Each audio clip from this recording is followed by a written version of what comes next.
lunchtime. Kung di ako nagkakamali, ito yung chicken makbusa ng Arabic food. Manok, kanin at may mga nuts. Meron din akong cucumber with yogurt.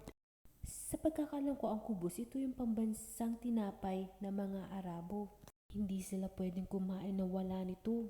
Mga Pinoy, hindi pwedeng walang kanin. Dito naman sa mga Arabo, hindi pwedeng walang kubos. Ito, sinamahan ko siya ng mutabal. Kanina, humus ang kinakain ko.